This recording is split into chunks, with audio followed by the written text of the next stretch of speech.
Tem não. Pronto. Ótimo. Deixa eu ver. Pronto, começar a gravar. Pronto, pessoal. Boa tarde para todos vocês que acabaram de chegar. Eu fico muito feliz por vocês estarem aqui para assistir essa aula que eu vou dar para vocês. Hoje a aula vai ser só eu mesmo. E não que isso seja problema, mas vamos lá. A aula de hoje que eu vou dar para vocês vai retomar um pouco do que vocês aprenderam no decorrer do ano, na questão de sociologia, filosofia e história, sabe? Vou tentar compilar um pouco, tentar conectar todas as informações que vocês aprenderam e entender o assunto de hoje. Helder e Caio, na passagem, já deram aula sobre eugenia, sobre o racismo, e eu vou retomar um pouco isso hoje. Aí a aula de hoje vai ser discriminação étnico-racial, análise sob um ponto de vista biológico e social. Eu escolhi pegar essa aula na temática. Não só escolhi, mas também a Helder me indicou também, né? Por causa da minha primeira formação, que é biomedicina, e agora estou fazendo história. Então, vou tentar juntar os dois mundos que eu participei, né? E estou participando agora. Eu queria saber de vocês o que vocês entendem por raça e etnia. Se vocês puderem falar alguma coisa.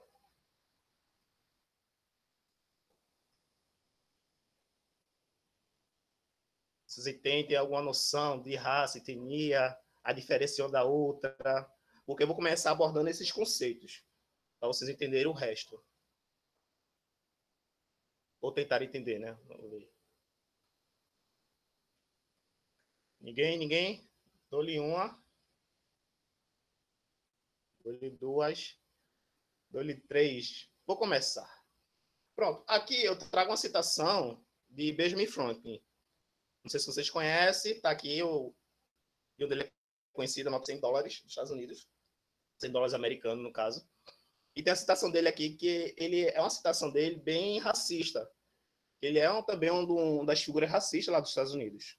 Ele fala aqui: por que incrementar o número de filhos da África, transportando-os para a América, onde nós é oferecida uma oportunidade tão boa de excluir todos os negros e escuros e de favorecer... Peraí, desculpa, pessoal. E de favorecer a multiplicação dos famosos brancos e vermelhos. Não sei se você entende aí um pouco da contradição do que ele está falando, né? Porque ele é descendente de colonizadores. Eles entraram numa região que nem pertencia a eles, exterminaram os índios e não querem que ninguém mais ocupe lá, no caso os negros, sabe? Esse tipo de discurso ele é fundamental para criar um imaginário social e soberania.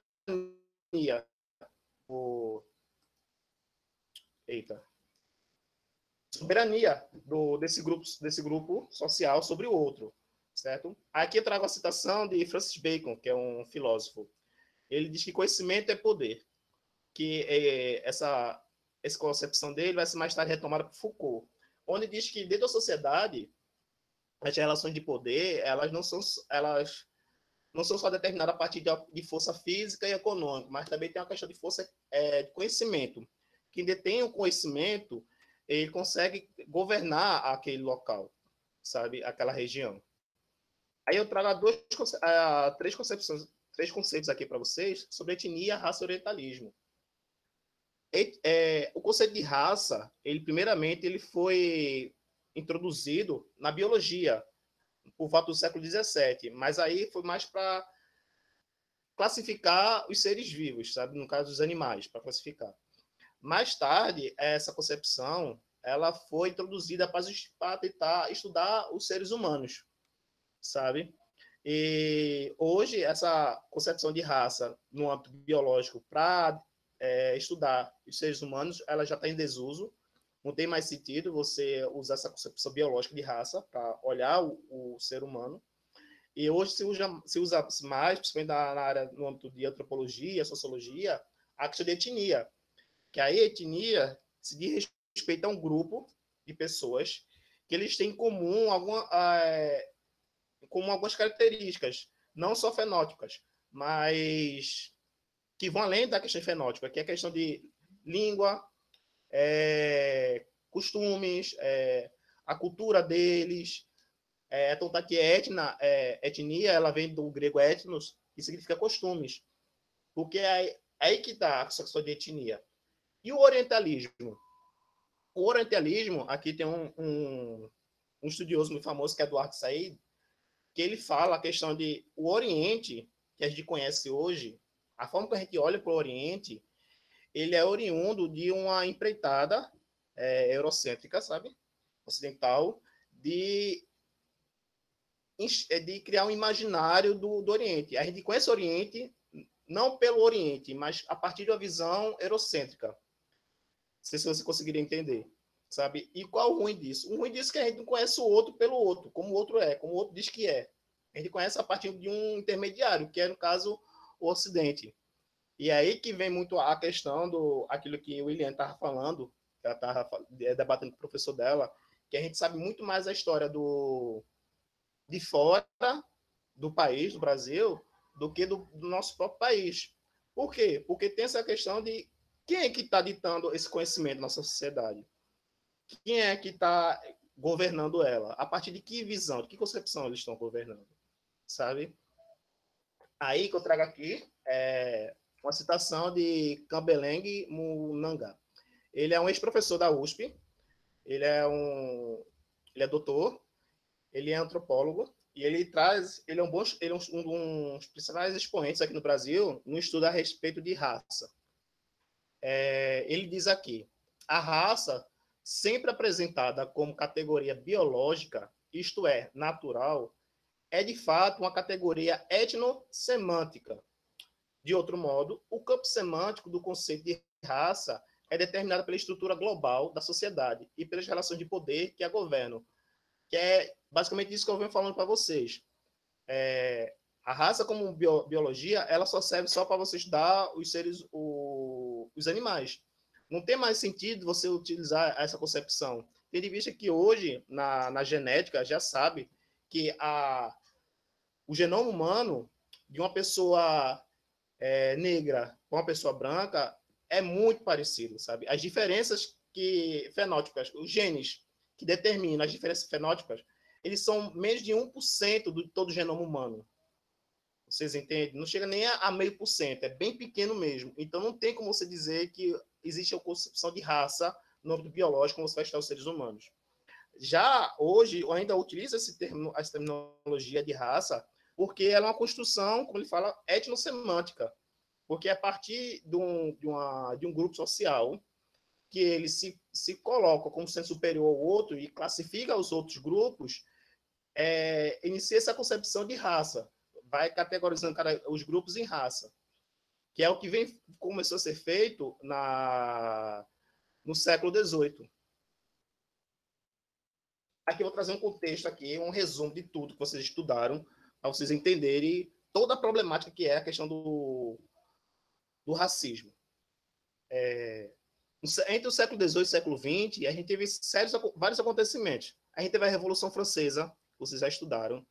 Teve as revoluções industriais, sabe, que começou no século XVIII na Inglaterra, e está tendo até hoje. As revoluções industriais não pararam, se não me engano, a gente está na quarta revolução. Teve o surgimento da história como ciência. A história ela já existia desde da antiguidade, porém, ela não era utilizada como uma forma de estudar, como uma ciência, sabe? Como uma forma de pesquisa. Era mais utilizada como fosse uma forma de contar os eventos históricos, sabe? Não para como entender eles. Também tem a questão do surgimento da sociologia na França. Aí vocês podem ver que os dois começaram a surgir na França, que coincidentemente foi após a Revolução Francesa aí, que teve a ascensão da França, teve a expansão da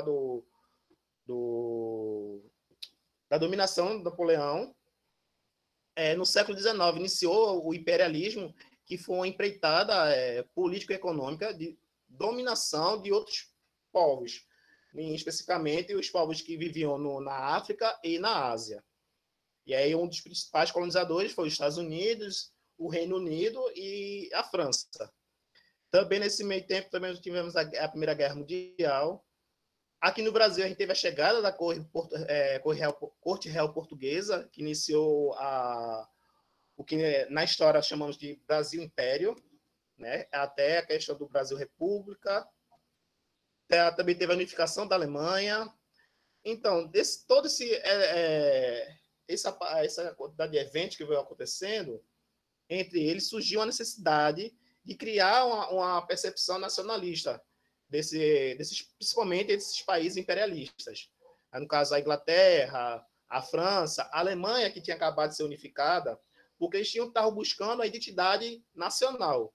E essa busca por reforçar essa identidade nacional, eles começaram a tentar justificar não mais por questões teofísicas, uma questão mais teológica, que apesar de, mesmo tendo começado a ter um movimento renascentista, lá no século XV, 14, 15, que começou a quebrar essa concepção teológica do mundo e começou a ter uma concepção mais antropocêntrica, mas eles começaram a querer buscar uma justificativa científica para eles serem tão... para colonizar os outros povos, para eles serem mais superiores aos outros povos. Eles estavam buscando uma concepção mais científica, uma justificativa mais científica para isso acontecer. E eles também estavam buscando a identidade dele no passado. No caso da França e a Alemanha, eles buscavam muito a história deles lá na antiguidade. Por isso que a história ela começou a ser formada como ciência lá na França e também na Alemanha. E aqui no Brasil, a gente teve uma série de movimentos literários que eles foram influenciados por todos esses eventos que estavam acontecendo no mundo. A gente teve o romantismo aqui, que ele começou com a fase nacionalista, que estava buscando criar essa identidade nacional, né? Os autores eles queriam mostrar que no Brasil existia uma figura de herói, que no caso era o índio. E depois veio a fase ultrarromântica, aquela fase bem pessimista, bem melancólica sobre a vida, sobre o amor, né, que é bem sentimental. E tem a fase condoreira, né, que vem de Condor, que já era parte para um romantismo mais crítico, que vem partir de uma crítica social, que vem questionando a sociedade, né, o que vem acontecendo na sociedade. E pegando esse gancho do condoreirismo, vem o realismo. E a gente tem um dos principais expoentes do realismo, Machado de Assis, que ele tem a obra de Dom Casmurro, que apesar que as pessoas acham que Dom Casmurro é uma obra literária que fala de traição, mas é uma obra literária que faz uma crítica à sociedade, né, vigente naquela época de Machado de Assis. Memórias Póstumas das Cubas também faz essa crítica. Depois a gente tem o naturalismo, que começa a fazer mais uma crítica mais, como posso dizer, começa a ter uma visão mais das periferias, sabe? Começa a olhar mais para a periferia, não só olhando somente para as classes sociais mais elevadas. Aí tem aí o Cortiço, de Aloysio Azevedo, que é um ótimo exemplo, uma obra literária que fala muito das questões do cortiço, né?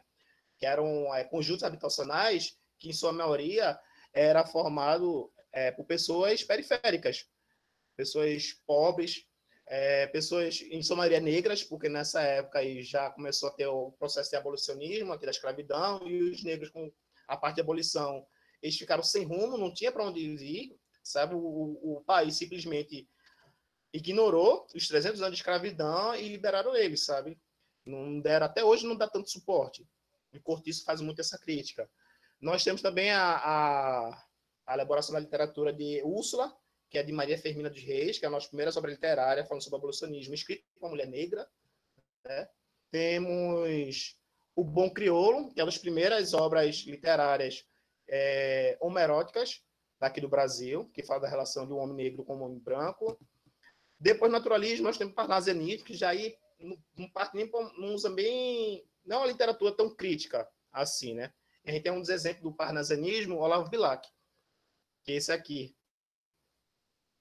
Olavo Bilac, ele vai ser o patrono do alistamento das Forças Armadas, lá por volta de 1912. Temos o simbolismo, com uma visão mais pessimista do mundo, né? Já vai quebrando mais com essa concepção do carnazianismo, e a gente tem o pré-modernismo, que a gente tem um desses exemplos deles, Monteiro Lobato, que mais tarde eu vou retomar sobre ele. Então, a partir daqui, vocês já começam a entender como esses eventos globais que estavam acontecendo influenciavam todo o âmbito da esfera social, na literatura, no teatro, na ciência, principalmente na ciência, influenciou muito na formação das ciências. Em relação à ciência, aí vocês já vinham estudado, vocês já viram a questão do darwinismo social, que esse darwinismo social foi uma forma de distorcer a, a tese de Darwin sobre a questão da evolução das espécies. Aí nós temos alguns intelectuais que distorceram muito eles, tem Herbert Spencer, um britânico. Nós temos o Jean-Louis Agassiz, que é um suíço, que é um zoólogo. Nós temos naturalista, zoologista, Georges Cuvier. Temos um polimata. Polimata é uma pessoa que ela tem conhecimento em várias áreas da ciência. Aí tem Gustave de Le Bon, que é um francês. Eu botei essas bandeirinhas aqui para vocês entenderem de onde veio muito essas influências, que até hoje elas impactam na vida da gente, né? Apesar de ser tão distante, vocês verem que é do século XIX, muitas são do século XIX, mas até hoje as visões deles insistem em existir na nossa sociedade, aqui no Brasil principalmente, né? Aqui aí tem Herbert Spencer, ele é um dos precursores da frase sobrevivência do mais apto, que seria aqui a criação da ideia de que os povos brancos eles seriam biologicamente mais adaptados ao meio, e por eles serem mais adaptados, eles seriam mais evoluídos, e por ser mais evoluídos, eles poderiam dominar outros povos, e os outros povos seriam inferiores a eles, no caso, os povos negros, a princípio ali. Mas o racismo só começou a existir nessa época? Não, o racismo não começou a existir nessa época. O racismo ele já existia há muito tempo. Se você for estudar a antiguidade, os povos gregos eles tinham uma visão racista do mundo. Os romanos também tinham uma visão racista do mundo. Só que a visão racista deles era com base na concepção social, de cultura, que a cultura deles era mais elevada que a cultura de outros povos. Não tinha tanto essa visão biológica, de dizer que os gregos são biologicamente mais evoluídos do que os romanos, do que os mouros. Essa concepção biológica ela começou a surgir, principalmente, começou a surgir no século XVII, mas tomou muito mais força no século XIX, após a tese de Darwin. E esses caras aí começam a distorcer essa visão de Darwin. Aqui a gente tem o racismo científico. A gente tem aqui um dos exemplos dele, um dos expoentes do racismo científico, Joseph Arthur Gobineau, que é um francês, é um filósofo francês, que ele, assim como os anteriores, ele acreditava na existência da degeneração da raça humana por meio da miscigenação. Ele veio aqui no Brasil em 1859, que era o período imperial, que a corte real portuguesa estava aqui no Brasil. Nessa época, vieram muitos pesquisadores aqui para o Brasil. E o que ele ele observou assim que ele achou aqui no Brasil? Que os brasileiros eram, em sua maioria, miscigenados. E por fato de eles serem miscigenados, com o tempo eles se tornariam uma raça, ele usava esse termo raça, estéril. E ele estipulou que em 200 anos os brasileiros iriam deixar de existir. Em sua obra, aqui, um ensaio sobre a desigualdade das raças, ele já reforçava essa visão dele, e ele achou que comprovou isso ao chegar aqui no Brasil. Ele tinha essa visão bem racista, bem eugenista aqui no Brasil. Ele também foi um dos precursores da concepção de raça ariana, que ariana ela vem do grego Ariadne, que é juntando duas palavras, adne, quer dizer pura, e ari, que é o superlativo de muita. Uma raça muito pura. E ele dizia que que os povos brancos eram a raça ariana, que era uma raça muito pura.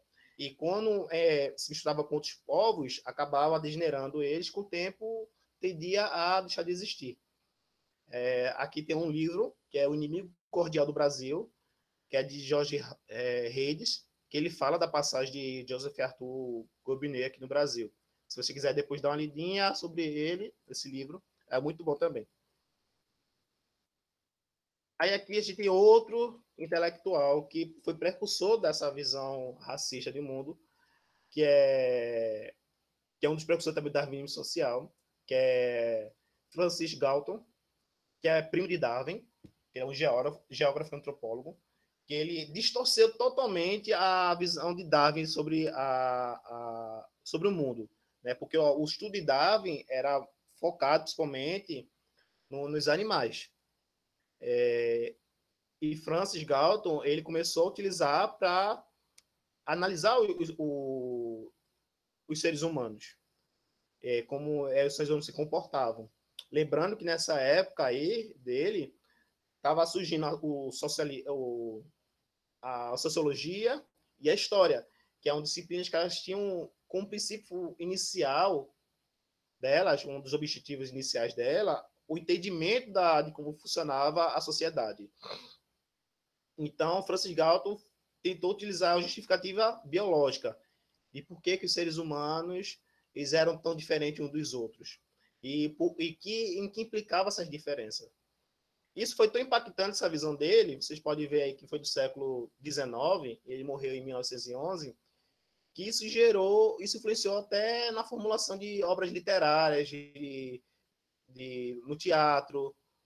E tem um exemplo aqui, que é Tarzan. Estou mostrando aqui a foto de vocês, que é um dos filmes mais recentes de Tarzan, mas é uma obra literária de 1912, que coincidentemente foi um ano depois, a parte de Francis Galton, foi escrito por Edgar Rice, por que Tarzan ela pode ser uma obra literária com a concepção racista de mundo?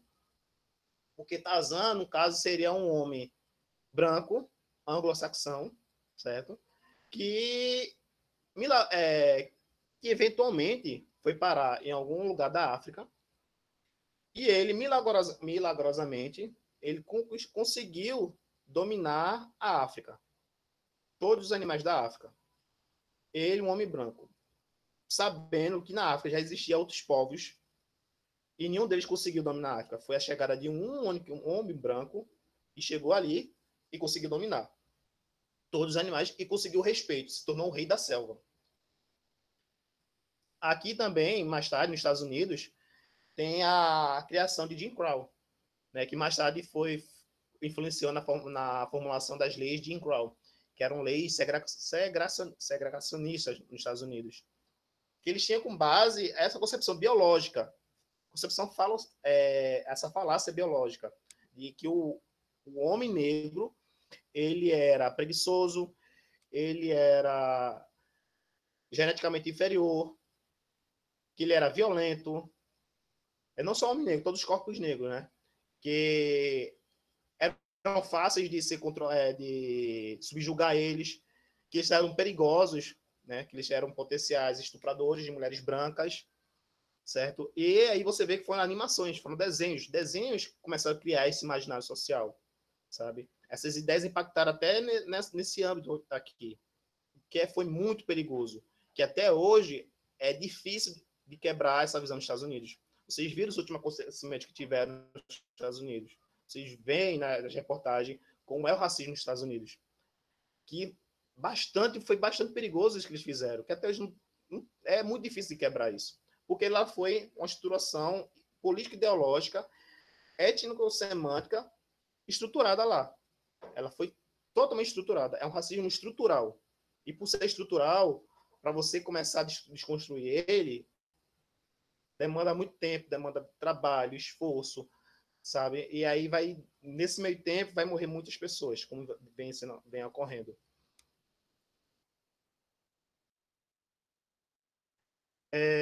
Determinismo biológico. Nos Estados Unidos, aqui, a gente tem um médico, Samuel George Morton. Ele, provavelmente você já deve ter escutado antes, a questão da craniometria, que foi um estudo onde ele começou a estudar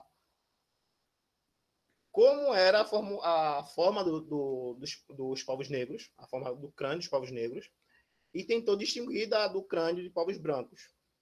E ele forçou, criou teses de que a partir da forma da cabeça, do crânio, dava para dizer se essa pessoa era inferior ou não à outra. E esse estudo dele, ele foi bastante criticado e está em desuso. É muito fácil você quebrar esse estudo dele hoje em dia. Mas foi fundamental essa visão dele, que acabou influenciando também a, a formulação e a tese do homem delinquente, de Cesare Lombroso, que foi um psiquiatra, criminologista, antropólogo lá da Itália, que ele dizia que a partir de certas características fenótipas, o tamanho do nariz, dos lábios, da orelha, o tom de pele, a estatura, a forma de andar, várias coisas, ele poderia dizer se aquela pessoa, se aquele indivíduo, ele era potencialmente perigoso para a sociedade. Não sei se vocês conseguem entender como é isso perdura até hoje. Quando você anda no meio da rua, isso foi criar, isso é ensinado para a gente desde criança, certo? É criado no nosso imaginário social, de que se a gente está andando no meio da rua, se a gente vê uma pessoa negra, a gente automaticamente vai subentender que seja uma pessoa potencialmente perigosa e seja um bandido, por conta das características dela. Isso é muito influenciado por esse tipo de concepção criado por César Lombroso e companhia, até os tempos atuais. E ele influenciou muito a criminologia no mundo todo, até aqui na questão aqui no Brasil. Certo? Aqui no Brasil também teve leis que, com base nisso. Não sei se vocês lembram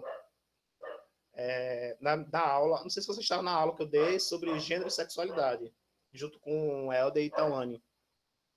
Na questão das políticas públicas aqui do Brasil, aqui no Brasil, no período colonial, o Brasil ele tinha a ordenação das Filipinas, que era um conjunto de leis que eram gerais, que ela tentava regular vários âmbitos sociais, na questão civil, penal, constitucional aqui no Brasil. Constitucional ainda não, porque ainda tem Constituição de fato no Brasil.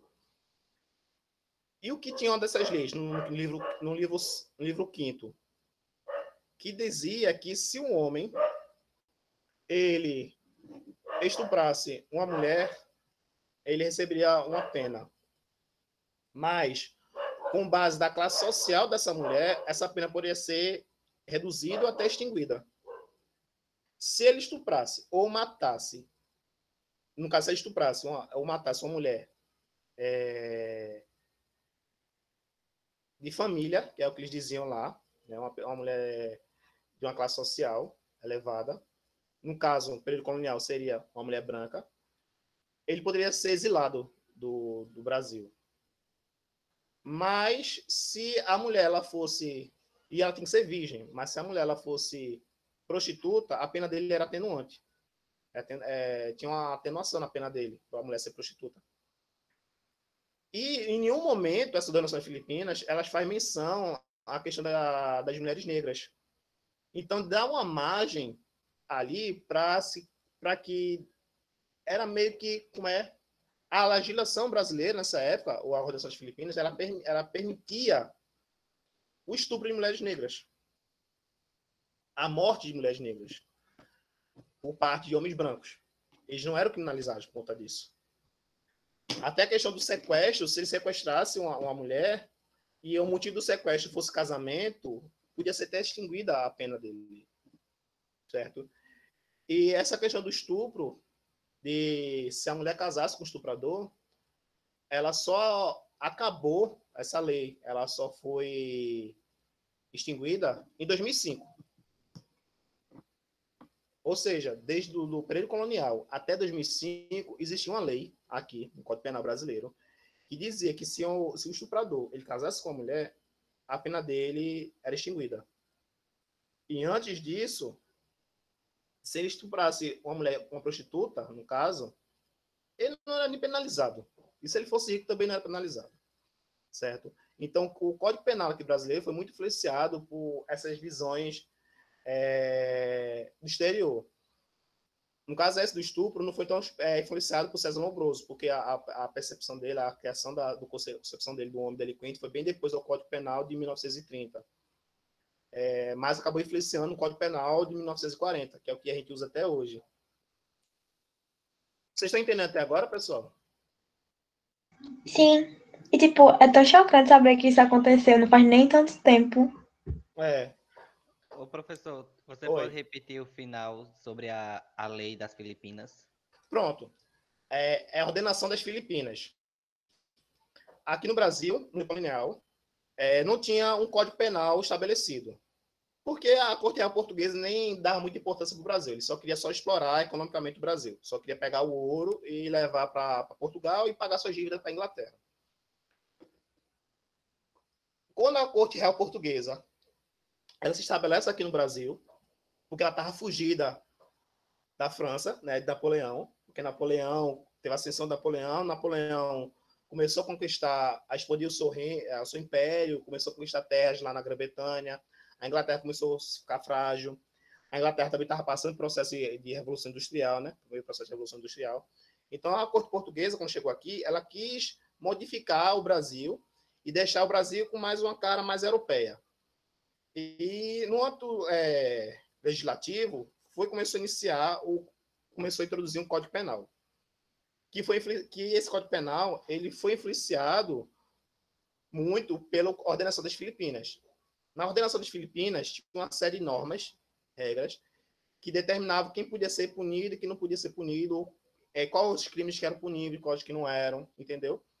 E no livro 5º, no livro do Ordenação das Filipinas, tinha uma parte que falava que se um homem ele batesse na sua esposa, ele podia bater na esposa com paus e pedras. Que era uma forma de ele corrigir o comportamento dela, que era obrigação do homem. E que, se por acaso ele matasse a esposa e o motivo fosse traição, ele não precisava nem provar, bastava ele ter suspeita que estava sendo traído. Se ele matasse a esposa, ele não era nem penalizado. Ele, no máximo, ele era exilado, mas nem penalizado. Porque a traição por parte da mulher era crime. Bastava valer só a suspeita e o marido podia matar. No entanto, Ô, o homem... professor, Oi. tipo, o Código Penal que a gente usa, ele é ainda do ano de 1940? E, 1940. tipo, assim, por que eles não modificaram, não fizeram nada? Tipo, ainda é o mesmo Então, código. o Código Penal de 1940, ele não é o mesmo que a gente usa hoje. Porque desde 1940, muitas leis elas começaram a ser extinguidas. Começaram a ter resoluções, ele foi totalmente modificado. Então, ele está totalmente modificado e está passando modificações ainda. Certo? Então, está aqui em 2002. Esse que eu estou falando da traição, que a traição era crime. Certo? Ela só começou a se extinguir aqui no Brasil em 2002. Na época do período colonial, podia matar. O homem podia matar e ele não era penalizado.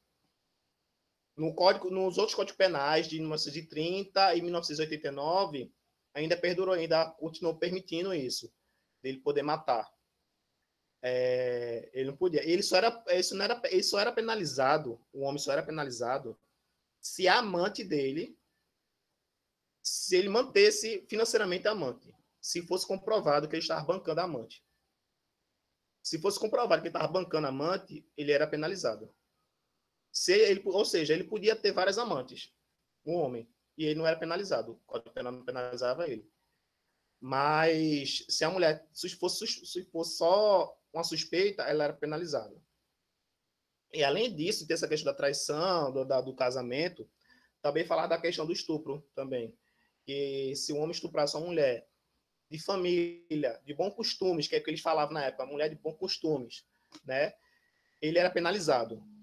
Mas se essa mulher, essa mulher não fosse virgem e ela fosse prostituta, a pena dele era reduzida, certo? Era reduzida em torno do que se eu não me engano, até 2 anos no máximo de prisão, ou ele podia ser até exilado, né? E aí ele tinha que comprovar que a mulher não era virgem, essas coisas tudinho. E era muito problemático isso. Até hoje é. Ou seja, quando ele fala da questão de mulheres de bons costumes, quem é as pessoas de bom costume na época que a sociedade brasileira entendia no período colonial? Eram mulheres brancas. Eram mulheres brancas. Então, dava margem para que um homem branco ele estuprasse mulheres negras na época. O Código Penal não falava nada disso. Ele só falava, tinha lá especificamente, se você for ler o Código Penal, depois eu posso te passar tudo isso para você. Quem é que falou comigo? Que perguntou sobre o Código Penal? Foi eu, Eliane. Pronto. Depois eu posso passar para você no grupo. Direitinho. Ele falava assim, especificamente, mulher de bons costumes, mulher de família, entendeu? Ele botava assim, destaque, era para isso. Ele especificava quem era a vítima que não podia ser tocada, que não podia acontecer nada com ela. Então, o Código Penal brasileiro já era um pouco já era racista, certo? E quando começou a surgir essa concepção de tentar identificar um criminoso a partir de questões fenótipas dele, que foi a partir de César Lombroso, ele se tornou mais racista ainda. Entendeu? E não só influenciou o Código Penal aqui do Brasil, mas também em vários cantos do mundo. Nos Estados Unidos, por exemplo, ele influenciou também o Código Penal dos Estados Unidos. Deu para entender? Deu sim, entendi. Deu para entender? Pronto. E isso, Leandro, que eu falei, não foi só questão do casamento. A virgindade, a perda da virgindade antes do casamento era motivo de anulação do casamento e crime também, era crime. A mulher podia ser criminalizada se o marido descobrisse que ela não era mais virgem depois que ela casasse. Certo? Tinha isso no Código Penal. Tinha a questão do sequestro, se a vítima fosse motivo de casamento, também não era penalizado. E esse ano, em março desse ano, o STF ele determinou que não pode mais usar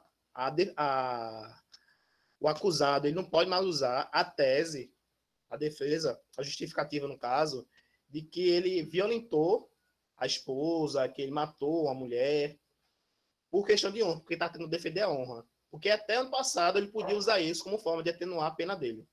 Ele estava querendo defender a honra dele. Sério? Isso? Foi. O acusado Meu podia usar Deus! para tentar diminuir a pena dele. Se você pode pesquisar depois, o STF. Em março desse ano, o STF determinou que não pode usar isso. O STJ já falava, já dizia que não podia usar. Aí o STF, esse ano, ele disse que não podia mais usar. Entendeu?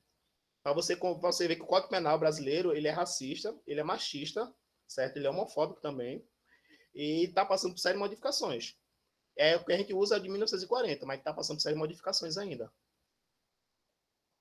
Entendeu? Tipo, entendi. É tão chocante saber que isso ainda existia.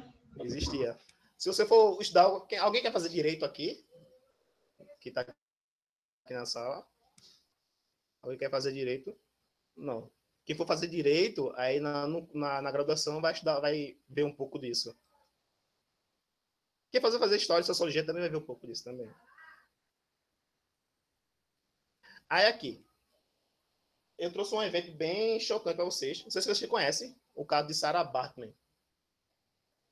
Sarah Baartman, ela foi uma mulher que em 1810, ela foi tirada do povoado dela, lá no sudoeste da África. Ela pertencia ao povo Khoikhoi.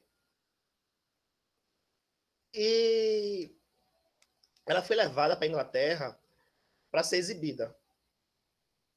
Porque ela tinha um corpo totalmente diferente do corpo de mulheres europeias, de mulheres inglesas. Ela tinha essas nádegas grandes, né, que eram a maior característica dela. E a justificativa foi para estudar. Eles criaram uma concepção patológica do corpo dela. Diziam que o fato dela ter uma bunda grande era uma doença. Certo? Que aí usaram o termo de esteatopigia. Certo? Para mulheres que tinham a bunda pequena, que tinham nádegas pequenas, era calipigia. Que aí estou mostrando para vocês que cali veio do grego bonito e pijos, quer dizer nádegas. Então, a mulher que tinha uma bunda pequena, para eles, para os europeus, era uma bunda bonita. Já a mulher de bunda grande era uma condição patológica. Esteato, quer dizer gordura, e pigia, que quer dizer nádegas, que é gordura na bunda, gordura nas nádegas, certo? Que é uma condição patológica dela, certo? Então, ela começou a ser exibida pela Inglaterra todinha, pela Europa toda começou a ser exibida. E pessoas ricas pagavam para ver a exibição dela, pagavam para ela dançar. Também tem relatos de abusos sexuais dela, incentivavam ela a beber e a fumar, entendeu? Professor, Oi. chega da agonia de ver essas coisas, tudo que esse Sim. pessoal da Europa É, fazia.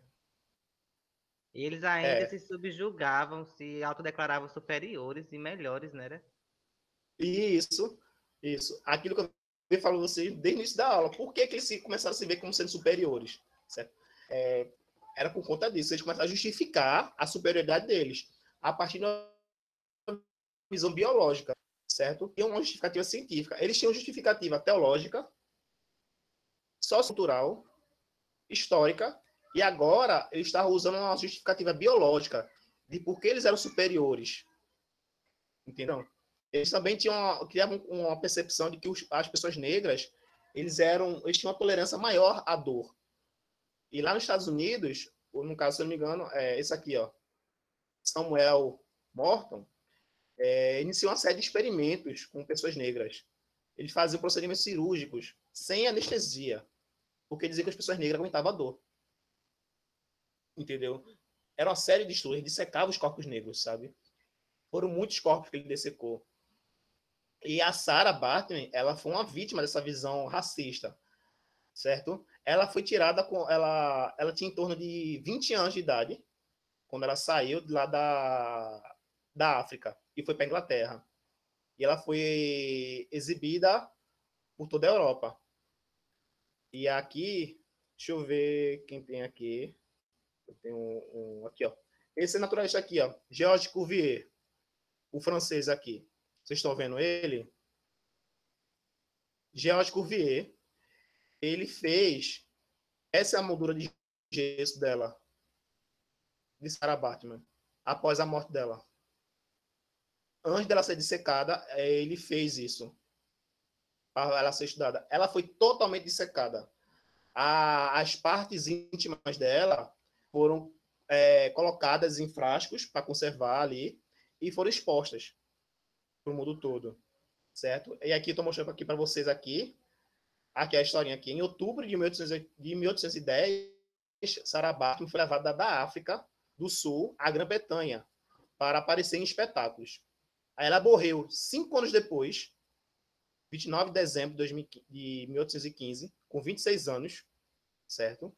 Aí o motivo da morte dela a gente não sabe ao certo, porque no laudo dizia que foi infecção, mas suspeita-se que pode ter sido sífilis, pode ter sido cirrose, porque incentivava o alcoolismo dela, sabe?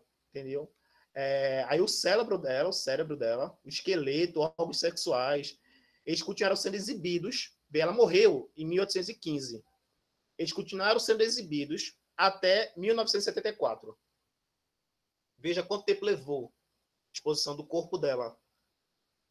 E só em 2002, minha gente, que o corpo dela foi devolvido para a África, a pedido de Nelson Mandela. Mesmo os europeus sabendo que eles tinham feito cagada, que eles tinham feito besteira, eles não devolveram o corpo dela. Tem noção do que é isso, pessoal?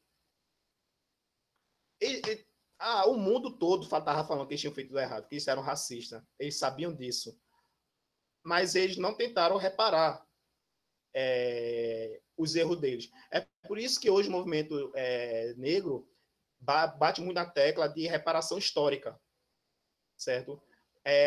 As pessoas criticam a questão da cota racial. É uma reparação histórica, certo? Que até hoje não está sendo efetivada de fato, sabe? A gente tem só alguns paliativos, assim, a questão da cota racial, certo? Mas tem cota, mas não tem melhoria no ensino educacional periférico, sabe? de escolas públicas, não tem melhoria de ensino. Então, os países imperialistas, eles demoraram, eles até hoje não reconhecem os erros deles, sabe? Tem muita coisa aqui do Brasil. Helder, ele trouxe uma foto de uma túnica dos povos indígenas aqui, que ela foi levada, se não me engano, para a Inglaterra.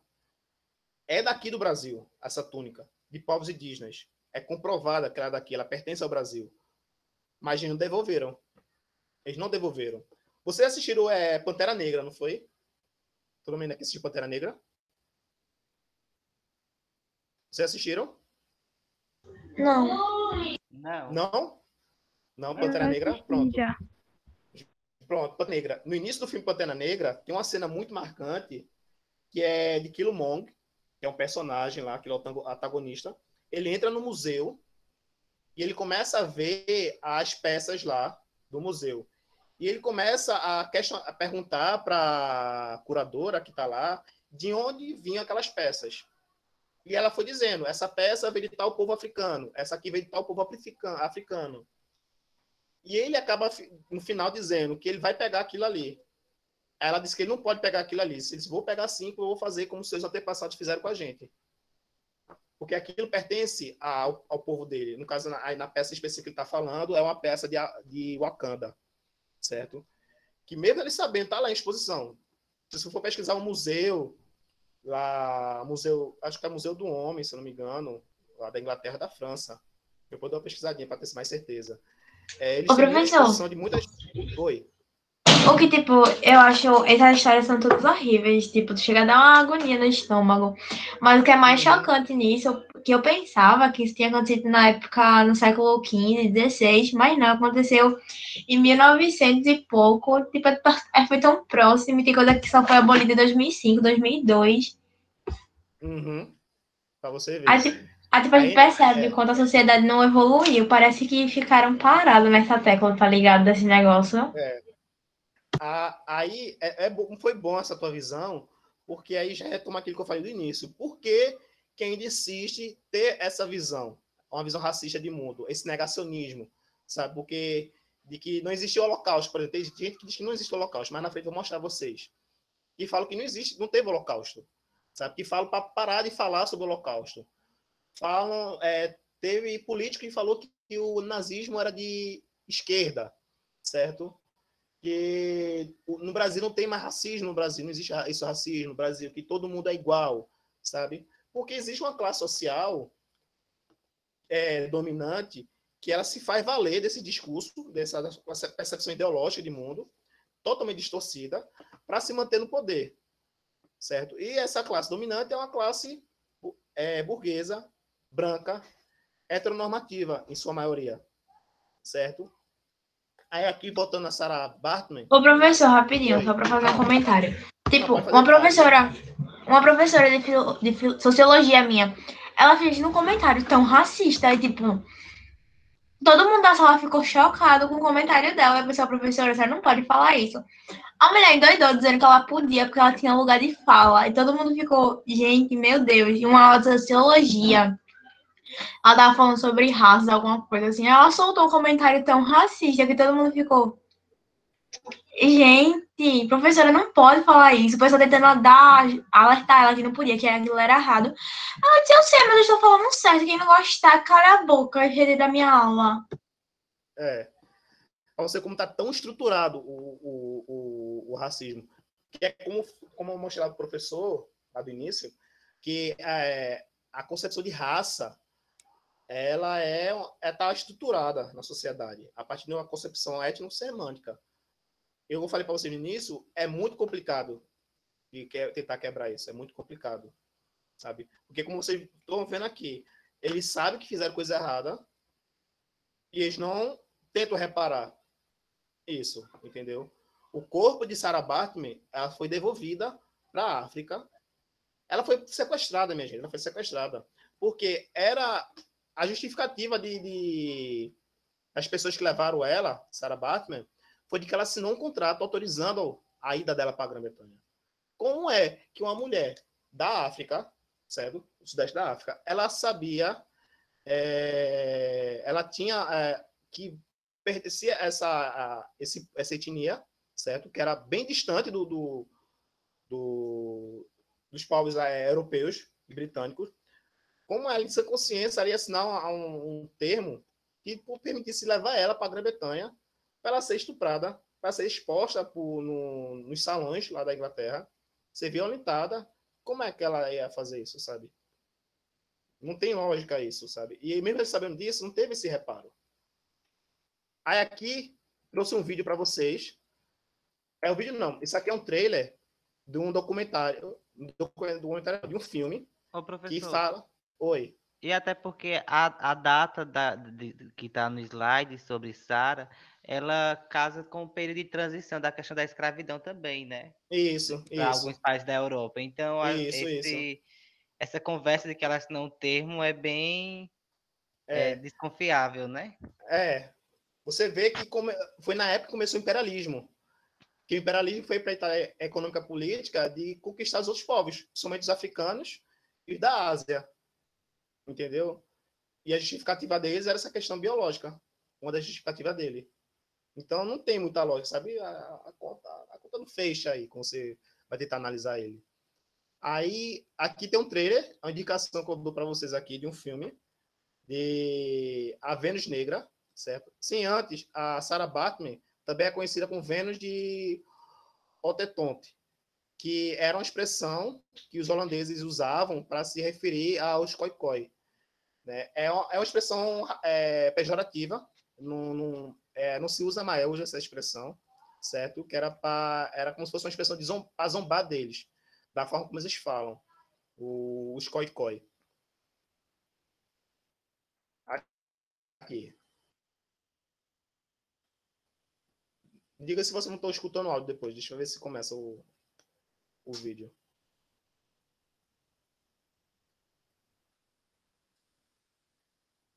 Bom, minha gente. Ia pegar nesse instante.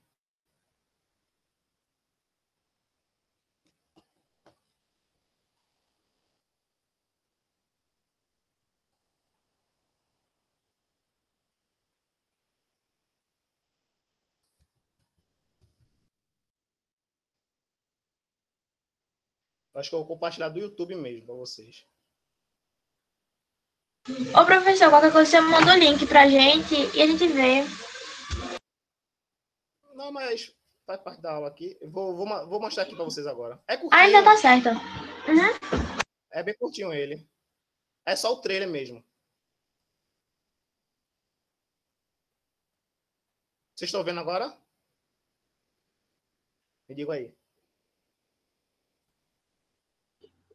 Sim. Estão vendo?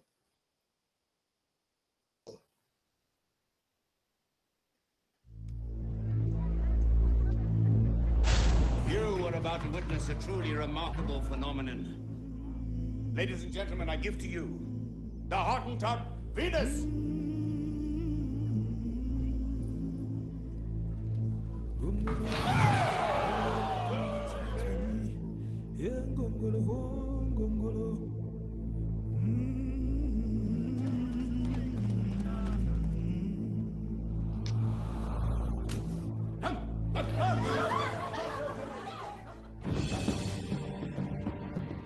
C'est vraiment dans la forme et le grand développement des mâchoires que l'on trouve le plus de ressemblance entre cet Hottentote et l'orang-outan.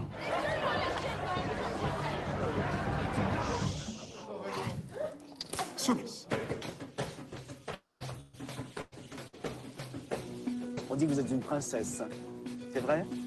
Approchez, messieurs dames! Allez! Dépassez votre gêne! Shakespeare McPhee.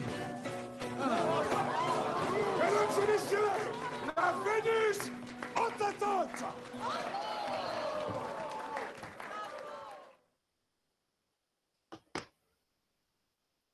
E aí, pessoal, espero que vocês vejam depois esse vídeo. E hoje você vai conhecer um dos filmes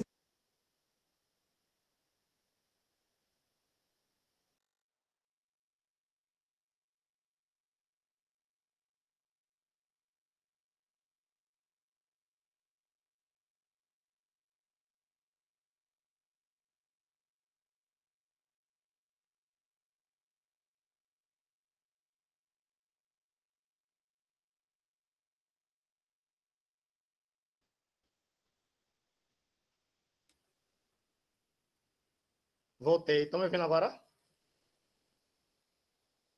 Sim. Vocês viram até que parte, que eu não sei quando foi que eu caí. A gente viu o vídeo do trailer todo, tava em outro vídeo. Tava? Ah, ainda bem. Pronto. Alguém assistiu a Azul Cor Mais Quente? Não, né? Se você Não. assistiu a Azul Cor Não. Azul Cor Mais Quente. O diretor desse filme é o mesmo diretor de Azul Cor Mais Quente. Depois vocês deem uma olhadinha. Mas antes, dê uma olhadinha nesse filme. Será que esse vídeo vai pegar? Pegou. Esse vídeo aqui, pronto, é um vídeo falando sobre o povo de Sarah Baartman. O povo de Sarah Baartman, na arqueologia, identificou ele como sendo um dos povos mais antigos do mundo, sabe? Que se tem registro, que ainda existe até hoje, sabe? Que no mundo teve vários povos, só que muitos deles já não existem hoje, se misturaram com outros, se perderam a sua história. E os Khoisan são os que ainda persistem até hoje, sabe? Ainda bem que eles existem até hoje. E o idioma deles é um dos idiomas mais complexos que tem no mundo. Porque é aquele idioma que é com estralo na boca. Não sei se vocês já viram. Vocês já viram esse dialeto? Não, nunca tinha visto, não, nem sabia que existia. Ô, professor, licença. O filme que o senhor passou, onde é que tem pra gente assistir? Na Netflix tem? Eu acho que tem no YouTube, se eu não me engano. Eu vou pesquisar depois onde tem. Tá certo, obrigada. Tá bom? Aí... Khoisan, um dos povos mais antigos do mundo.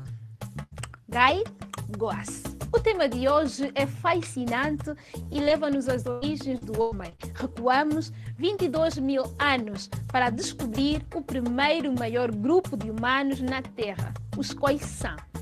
Era um grupo de caçadores-recoletores do sul da África e foram descritos como o povo mais antigo de África e do mundo.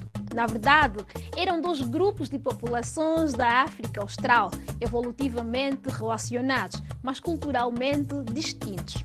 Receberam o estatuto de primeiros humanos do planeta, por conterem material genético do mais antigo Homo sapiens conhecido. Os arqueólogos descobriram obras de arte e artefactos que se acredita estarem entre os mais antigos.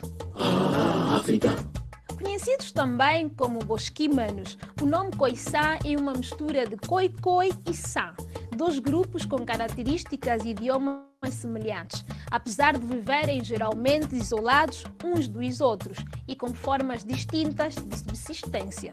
Os Khoi eram hábeis na prática da agricultura e pastorícia nómada, mantiveram grandes rebanhos e os estudos sugerem que migraram para a África do Sul a partir do Botsuana. Alguns mudaram-se do Kalahari para o Cabo, enquanto outros se aventuraram para o Sudeste, em direção às terras altas da África do Sul.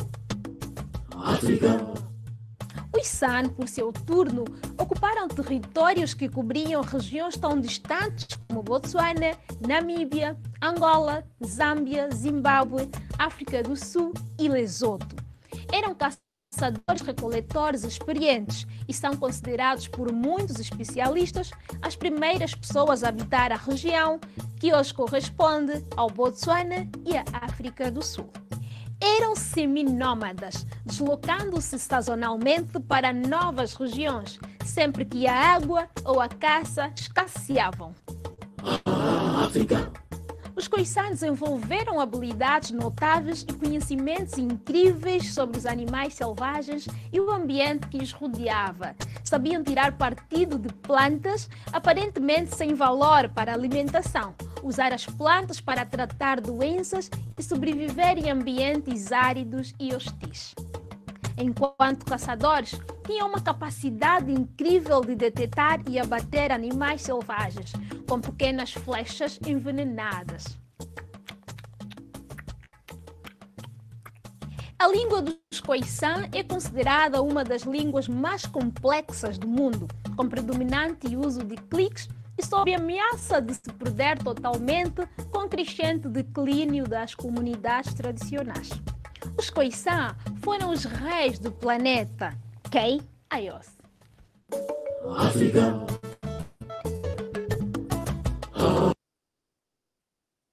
E aí, pessoal?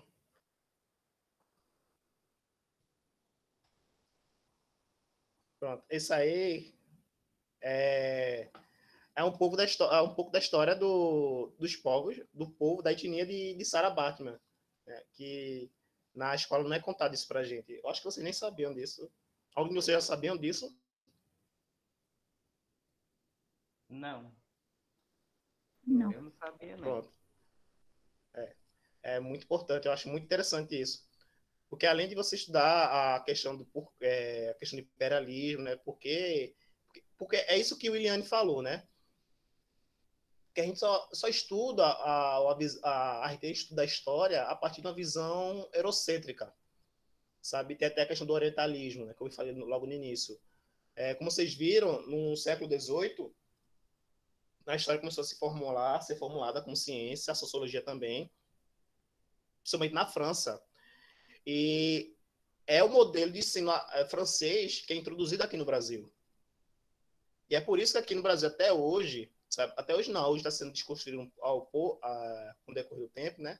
Mas até minha época eu estudava, uns 10 anos atrás, até fazer o ensino médio, o modelo de ensino aqui no Brasil era com base no modelo de ensino francês. A gente só aprendia mais coisa da Europa, dos Estados Unidos, do que aqui no Brasil. Sabe? Eu só vim saber que no Brasil a gente teve uma obra literária homerótica depois da faculdade, depois que eu terminei a faculdade, sabe? Que é o Bom Crioulo. Só vim saber disso. A gente não sabe disso. Quando a gente vai estudar romantismo, a gente só estuda o que? Machado de Assis, por exemplo. A gente estuda Gonçalves Dias. E até quando a gente estuda sobre a gente não estuda tudo. A gente estuda de uma forma bem superficial, sabe? Porque é aquilo que eu falo logo... Oi? Também tem uma obra que trata sobre o lesbianismo, né? Que é de Alice Azevedo, A Condessa Vesper. Você já ouviu falar? Não. Dela não chega ali, dela não. Eu li, é muito Olha aí, bom, tá eu vendo? gostei, né? Tá vendo? A gente não... Dificilmente vai ter isso. Por quê? Porque existe uma tentativa de se manter um tipo de visão, de modelo ainda dos moldes europeus ainda. Certo? A vinda da corte real portuguesa aqui para o Brasil e a tentativa de transformar o Brasil numa imagem em uma nova Europa prejudicou muito a nossa sociedade, sabe? Em várias questões. Aí eu vou mostrar agora para vocês. Aqui eu trago mais um exemplo para vocês de como essas visões racistas impactaram no âmbito literário também, né? Vocês assistiram já Mowgli, né? Conhece Mowgli, né? O Menino Lobo. Eu conheço, porém eu acho que eu nunca assisti, não. Pronto. Mowgli, Menino Lobo. Mowgli, Menino Lobo foi escrito por esse escritor aqui, que ele é anglo-indiano, ele é nascido na Índia, na época que a Índia era o Reino Unido. E os pais dele, por serem britânicos, ele teve dupla nacionalidade, indiano e britânico. Ele escreveu o livro que tem como Mowgli, o Menino Lobo. Ele ficou famoso por conta disso. Até hoje ele é famoso por conta disso. Ele é tão famoso que ele inspirou no nome de uma marca, Kipling. Essa bolsa por aí, e desse macaquinho com chaveirinho.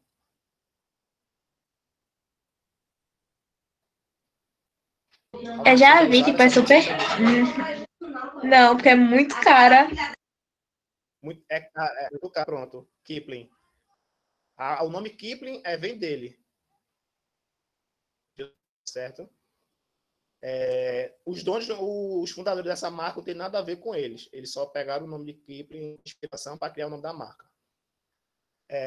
Kipling, além de ficar famoso por isso, ele também ficou famoso por um poema que ele escreveu, que era O Fardo do Homem Branco, onde ele justificava que o homem branco ele tinha a missão de colonizar os outros povos inferiores, considerados inferiores. Era um fardo do homem branco. Aí está aqui um trecho do poema dele. Tomai o fardo do homem branco, enviai vossos melhores filhos, ide, condenai seus filhos ao exílio para servirem aos seus cativos, para esperar com arreios, com os agitadores selváticos, seus cativos, servos obstinados, metade demônios, metade crianças. E isso, quem escreveu esse poema foi o mesmo escritor de Mowgli. Certo? Então você vê como tem racista em vários cantos, né? Teve vários intelectuais racistas nessa época, que é por isso que ficou tão estruturado. Aí aqui saiu uma reportagem esses dias da BBC falando sobre crianças lá na Inglaterra, crianças negras que eram enviadas para escolas de pessoas que eles chamavam de subnormais, que eram pessoas que tinham algum déficit de aprendizagem. Elas eram enviadas para lá porque eles entendiam que crianças negras elas tinham um retardo de aprendizagem em comparação com crianças brancas, e por isso elas estavam na escola especial. E isso foi nos anos 60 e 70, no Reino Unido. Então, vocês verão. Tem essa reportagem lá na BBC, depois vocês dão uma olhadinha. Aqui é uma das crianças que foi para outras escolas. Aqui.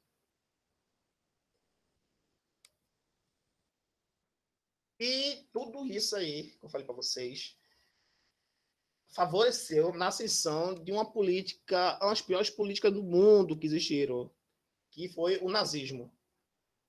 A ascensão do nazismo foi com base nessa percepção eugenista de mundo, sabe? Eles consideravam a raça ariana, a raça mais pura, né? E dentro do nazismo, eles tinham todo tipo de racismo ali. Eles tinham o racismo... Ô, professor, licença, falar um negócio, tipo, eu tava estudando sobre esses assuntos, aí uma amiga minha veio me contar uma teoria que ela tinha visto, parece que foi um documentário, alguma coisa, que o pessoal era muito ligado à fé. Esse pessoal dessa época, eles acreditavam muito na fé, e eles criaram a teoria para não se sentir culpado, para não sentir que Deus está com raiva deles. Eles diziam que o povo negro, eles eram descendentes de Caim, por causa que na Bíblia diz que Caim tinha uma marca, aí, tipo, eles associaram a marca à cor, aí eles, tipo, não se sentiam culpados, eles achavam que estavam fazendo um bem maior, fazendo isso com essa população. É tão horrível você pensar desse jeito. Isso. Mas é uma justificativa para a dominação deles, justificativa teológica. Tá vendo? Eles tentavam justificar tudo, todas as formas possíveis para justificar o racismo deles, tentavam justificar. Religiosa, cultural, política, aqui científica, que nem é uma ciência isso, é uma pseudociência. Nem chega nem a ser uma pseudociência, isso é horrível. E a ascensão do nazismo, ela contribuiu para a formação influenciou também na formação da Ku Klux Klan, a KKK, lá nos Estados Unidos, que era um grupo de racistas brancos, certo? Que ele matava pessoas negras, certo? Essa concepção eugenista lá nos Estados Unidos, junto com as leis de Jim Crow, de segregacionismo, influenciou também a morte de várias pessoas negras lá nos Estados Unidos, certo? Tem uma série na Netflix, na Amazon. Eu acho que agora vocês podem assistir. Anota essa indicação aí, essa série. Que é... Não sei se vocês gostam de série de terror. Não sei se vocês gostam de série de terror. Mais ou menos, tenho medo. Outros, o nome da série, vou escrever aqui. É a série Outros. A série Outros, ela passa lá nos Estados Unidos. É uma família negra que eles estão fugindo do sul dos Estados Unidos, que é a região mais racista que teve lá, das leis de Jim Crow. E eles vão parar no bairro onde só tem pessoas brancas. E eles estão tentando fugir do racismo enquanto pessoas mais racistas ainda, sabe? Então a série toda passa com esse debate, sabe? De como era o racismo. E mostra como é o racismo na época, com as pessoas negras. Mas também mistura a questão de sobrenatural. Então ela é pesada nos dois cantos. Uma questão racista, outra pesadinha porque tem questão sobrenatural de fantasma e essas coisas. Mas é muito boa. Aqui no Brasil, um grupo eugenista também teve a Ação Integralista Brasileira. Não sei se vocês estão vendo aqui. É um grupo que foi criado aqui no Brasil, que ele era uma versão do nazismo e do fascismo aqui no Brasil. A Ação Integralista Brasileira. Certo? Essa aqui é uma foto acho que foi desse ano. Essa aqui, eu não me lembro. Foi esse ano aqui, ó. Esse tecinho aqui Olha como ele está vestido. Entendeu? As pessoas ainda utilizam essa simbologia até hoje. E tentam se valer de que não era aí, não estava querendo ser racista.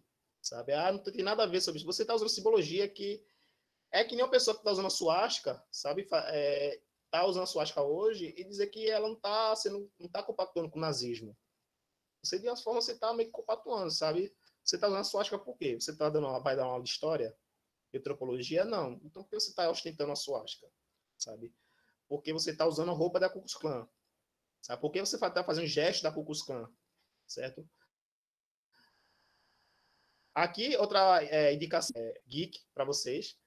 The Boys, da Amazon. É uma série de heróis que tem lá. É muito boa, é muito legal essa série. É a mesma pegada de Watchmen. Não sei se vocês assistiram Watchmen. Aí, dentro dos personagens de The Boys, tem a Storm, que é a Tempestade, que é uma parte nazista. Certo? E é muito boa essa série. E é como eu falei para a Williane, outra forma de você estar assistindo uma série, um filme, e não deixar de estudar. Sabe? Porque vai ter que ela é racista, porque tinha esse nazismo nessa época. É uma boa forma de vocês pegar o final de semana de vocês e relaxar um pouco, assim, a mente, para não sobrecarregar você tanto de estudo. O Brasil. Pronto, Williane. Tu não falou a questão a justificativa de Caim, não foi? Aqui tá uma obra de arte. Helder ama usar essa obra de arte, Helder. Eu acho que toda aula que ele mostrou ele na outra aula dele. Ele vai mostrar. De Modesto. Pronto. Que fala sobre isso. Isso que tu acabou de falar, William. Isso que tu acabou de falar. A justificativa religiosa, aqui a redenção de Caim, que as pessoas negras, para elas ascenderem socialmente, elas têm que ter um embranquecimento. Lembra quando eu falei que Gobineau, ele veio aqui para o Brasil em 1959? Quando ele saiu daqui do Brasil em 1959, a elite brasileira começou a ter essa visão de que o Brasil era realmente um país atrasado. O Brasil é um país extremamente atrasado em comparação à Europa. Não sei se é um pouco familiar esse discurso para vocês, se vocês escutam até hoje esse discurso. Nós, brasileiros, somos um povo atrasado. A Europa é o lugar melhor. Né? Esse é um discurso de lá do século XIX. Século XIX, até hoje tem esse discurso. E foi por conta disso. A vinda dos europeus aqui do Brasil e como eles enxergavam o Brasil. E a forma como eles criticavam o Brasil influenciou muito a elite brasileira, porque a elite brasileira queria que o Brasil se tornasse uma versão da Europa.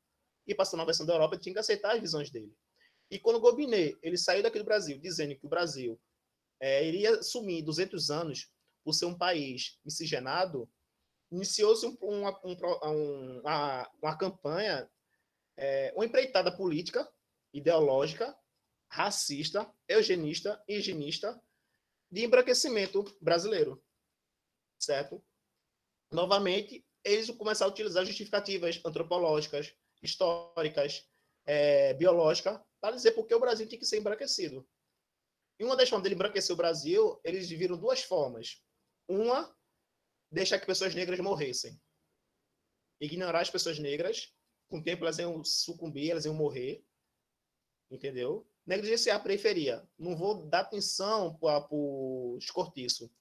Na realidade, eu vou destruir os cortiços e as pessoas negras se virem para procurar moradias. E aí começa a formar as favelas. Certo? Porque queriam que as pessoas negras morressem para que o Brasil ficasse mais branco. Outra forma era de colocar mais imigrantes brancos. E aí começa a intensificar a chegada de imigrantes italianos aqui para o Brasil. Certo? Para tentar embranquecer o Brasil.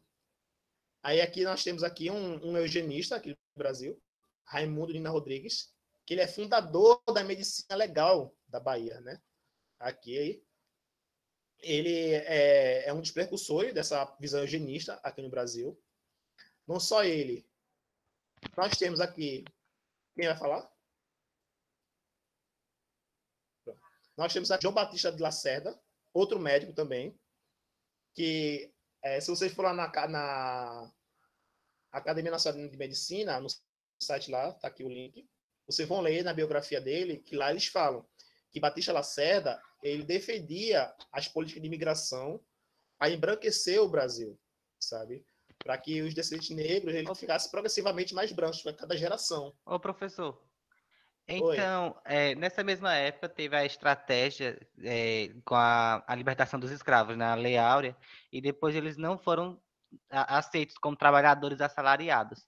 Isso. Então, essa estratégia de que o negro na época não tinha condição de trabalhar de forma assalariada já era uma manifestação dessa política higienista de raça, já era uma forma de querer acabar com a população negra. Isso. Era outra forma de acabar com a pessoa negra, como eu falei antes. Então, Eles viram duas formas de... Fala. Já era como que se tudo tivesse casando aí, né? Desde antes. Isso. Tá vendo como tá tudo juntando as informações de vocês, que vocês aprenderam até agora. E aí, como eu falei, foram duas formas que eles viram de acabar com a população negra no Brasil. Uma, ignorar ela, deixar que ela morresse, não dar suporte nenhum a ela, que foi o que aconteceu após a abolição da escravatura, da escravidão aqui no Brasil, e os negros foram jogados assim, libertou eles, não vão fazer nada por eles. Não vamos dar assistência médica, educacional, moradia, alimentação, emprego, nada para eles. Com o tempo eles vão morrer e o Brasil vai ficar mais branco. E a outra forma de embranquecer era como aqui, como João Batista Lacerda defendia, que era o incentivo de imigração de pessoas brancas. No caso, os italianos. Nós temos aqui, Silvio Romero, fundador da Academia Brasileira de Letras. Veja qual foi o intelectual eugenista também que contribuiu para isso, o processo eugenista no Brasil. O fundador da Academia Brasileira de Letras, que existe até hoje. Um dos fundadores, no caso. Ele, Silvio Romero, junto com essa galerinha aqui massa, Vital Brasil Mineiro de Campina, fundador do Instituto Butantan. Renato Ferraz Keil, que é um médico também, eugenista. Arnaldo Vieira, fundador da Faculdade de Medicina de São Paulo. E vocês conhecem esse aqui, né? Monteiro Lobato, que eu falei no início. Formaram a Sociedade Eugênica de São Paulo. Viu, pessoal? O Brasil teve uma política eugenista aqui no Brasil. Aqui o Brasil teve, certo? E esses foram os intelectuais. O fundador do Instituto Butantan, que tem até hoje. Um dos fundadores da Academia Brasileira de Letras. Um dos fundadores...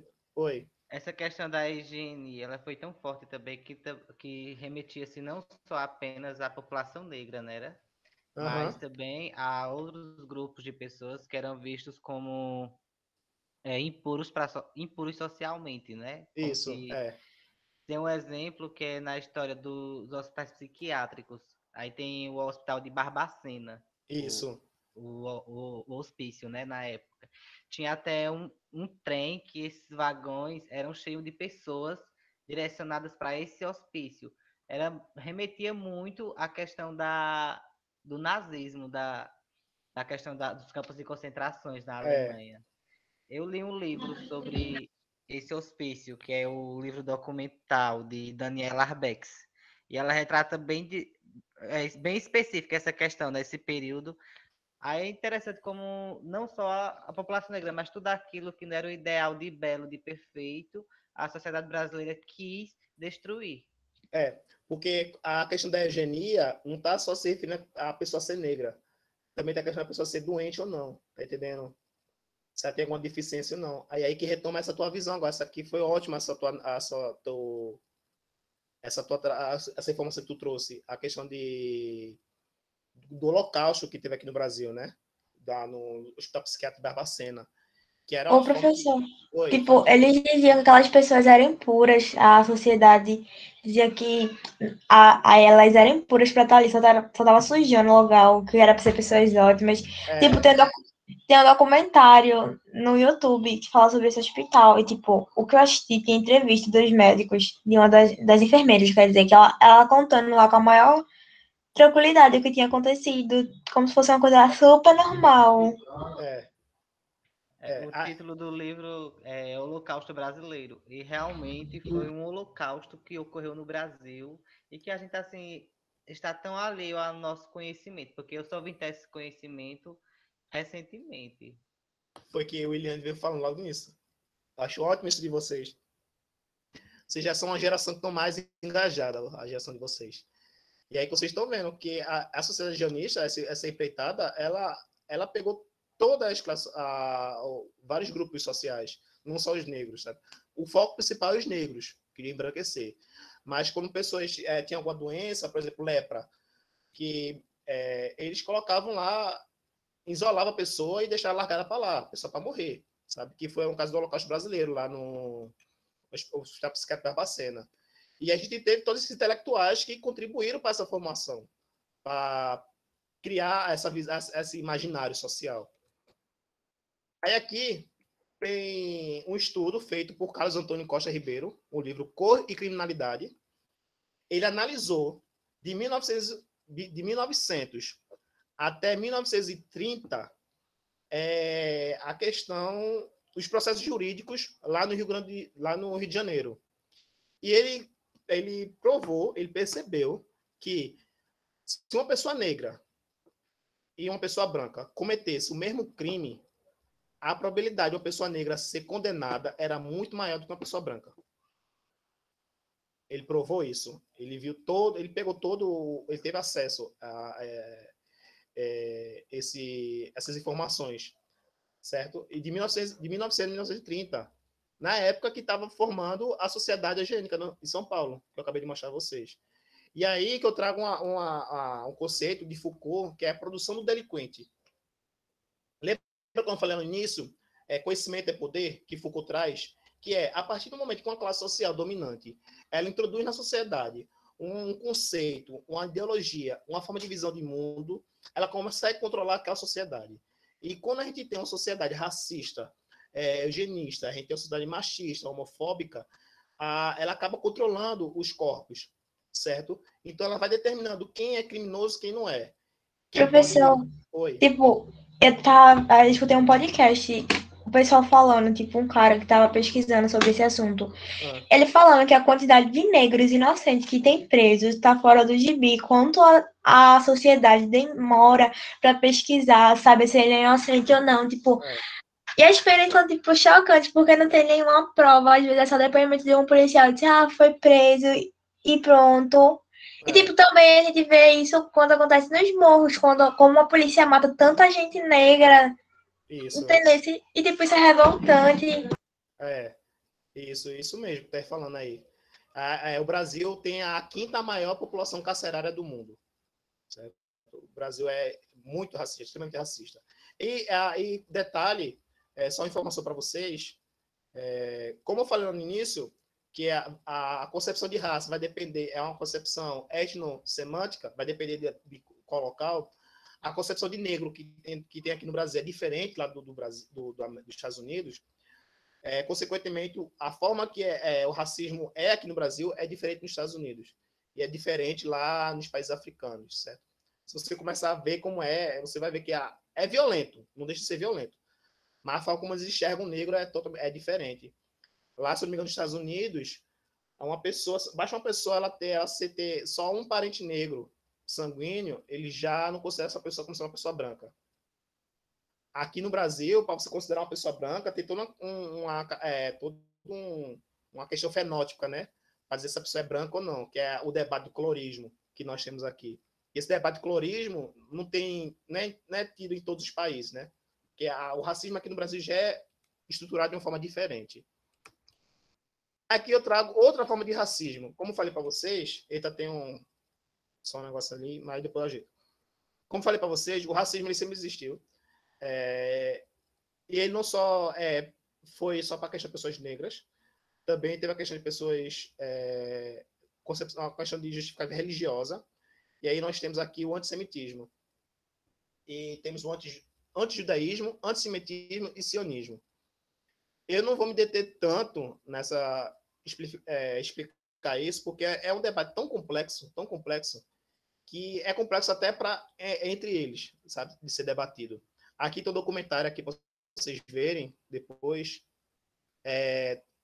Difamação. Tem no YouTube. 1h30 de documentário. Difamação. É um documentário feito por um israelense. Ele começa a entrevistar judeus.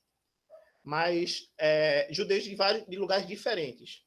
Certo? Que estão lá nos Estados Unidos, que estão nos países árabes. Ele vai entrevistando cada um deles e eles veem que esses judeus eles têm uma concepção totalmente diferente do que é o antissemitismo, sabe? Ele entrevista até um judeu que ele diz que não é mais para se debater sobre o Holocausto. Não tem para que você debater no Holocausto. Aconteceu, acabou e pronto. Que não vai acontecer mais o Holocausto. Professor, licença, você poderia dizer o que é antissemitismo? Pronto, massa. Vou botar aqui. Eu acho melhor eu colocar a reportagem do. A reportagem não, a entrevista de uma historiadora e psicanalista que ela fala dessa diferença aqui. Deixa eu pegar e mostrar aqui para vocês. É porque tipo, eu nunca ouvi falar nisso. Eu já ouvi falar anti-judaísmo, porém o outro não. Pronto. O antijudaísmo, ele é um preconceito criado com base religiosa, justificativa religiosa. Os judeus são inferiores por causa da religião deles. O antissemitismo, ele já parte de uma concepção mais racial, entendeu? Biológica, racial, política. É um preconceito mais político-social. Ah, entendi. Tá entendendo? Uhum. Porque o antissemitismo ele começou a surgir no século XVIII, sabe? Quando teve a questão do imperialismo, antes tinha o antijudaísmo. Aí o antijudaísmo começou a se desenvolver para o antissemitismo, certo? Deixa eu mostrar aqui para vocês. Ô professor. A entrevista. Oi. É como se o antijudaísmo fosse o primeiro a existir bem antes mesmo, porque tem aquela história da peste negra, né, que os europeus começavam a atribuir à questão dos judeus. Sim. Então o antijudaísmo mais já ou menos vem bem antes, desde essa época. O antissemitismo já é mais ali para depois da Segunda Guerra Mundial, desse jeito? Tipo? Século XVIII. Século XVIII. A época do imperialismo. Século XVIII, o antissemitismo. Entendi. Aqui eu vou mostrar um vídeo aqui, que é da historiadora e psicanalítica Elizabeth Rodinesco aqui. Ela fala essa diferença do que é o antijudaïsme. L'antijudaïsme n'est pas comparable à l'antisémitisme. Il ne faut pas confondre les deux. Qu'à partir du 19e siècle est apparue l'idée de la haine du juif et de l'hostilité aux juifs sur une question raciale. Le mot antisémite apparaît en 1870, pardon. Et là, on va haïr les juifs en faisant une race opposée aux Aryens, les Sémites contre les Aryens, ce qui est une fable, une légende, ça n'a jamais existé, les Sémites et les Aryens. Et donc l'antijudaïsme chrétien va se transformer en un antisémitisme qui n'a plus rien de chrétien et qui est une pure position raciste. Et là, évidemment, c'est autre chose. Ce qui fait que, rétroactivement, je ne range pas dans le mot antisémite l'antijudaïsme chrétien. Je ne dirais pas que Saint Louis IX, qui a été le roi de France, qui a été canonisé, qui a été le grand persécuteur des Juifs, en France, je ne le range pas dans les antisémites modernes, puisqu'il considérait qu'un juif converti n'était plus juif. Voilà, c'était religieux, c'était des guerres de religion. Même si, évidemment, l'antisémitisme a repris toutes les caractéristiques de l'antijudaïsme. Mais enfin, maintenant, avec l'antisémitisme, c'est un critère racial et ça a mené directement au nazisme. Je crois qu'aujourd'hui, les deux sont mêlés. Autrement dit, l'antijudaïsme est profondément antisémite, parce que c'est mêlé.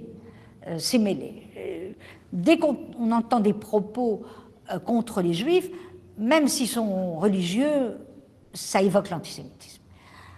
Puis il y a évidemment la renaissance de l'antisémitisme qui était classiquement de l'extrême droite, classiquement en France issu de l'extrême droite. Il renaît en France par l'extrême droite. Puis il y a l'antisémitisme arabe, l'antisémitisme évidemment des islamistes. on a une nouvelle guerre de religion. Donc l'antisémitisme, il est de tous les côtés. Vous savez, l'antisémitisme, c'est comme une maladie mentale. Voilà. C'est une maladie, l'antisémitisme. Et évidemment, ça existe partout. Au point d'ailleurs qu'il y a des juifs antisémites. On a appelé ça la haine de soi juive. C'est le rejet de sa propre judéité, la haine de soi. Il y a évidemment maintenant, avec le conflit israélo-palestinien, il y a des juifs racistes, des arabes antisémites. C'est quelque chose d'horrible. Malgré la Shoah, on voit que l'antisémitisme ressurgit partout. Il est partout, l'antisémitisme. Alors il ne faut pas devenir paranoïaque, il faut étudier son histoire, il faut le savoir, il ne faut pas traiter d'antisémite toute personne qui critique la politique israélienne. Hein. Moi, ça m'est arrivé, quand je critique la politique israélienne, qu'on me traite d'antisémite, c'est complètement ridicule. Voilà. Mais l'antisémitisme est une chose qui existe toujours. Et je dirais même, j'ai étudié ça dans mon livre « Retour sur la question juive », l'antisémitisme est inconscient. Il y a beaucoup d'antisémites inconscients. J'ai analysé dans mon livre, par exemple, la fameuse phrase, je ne sais pas si vous connaissez ici, de Raymond Barre. Au moment de l'attentat de la rue Copernic contre la synagogue, Raymond Barre a dit « c'était un attentat contre les Juifs, mais des Français innocents ont été tués ».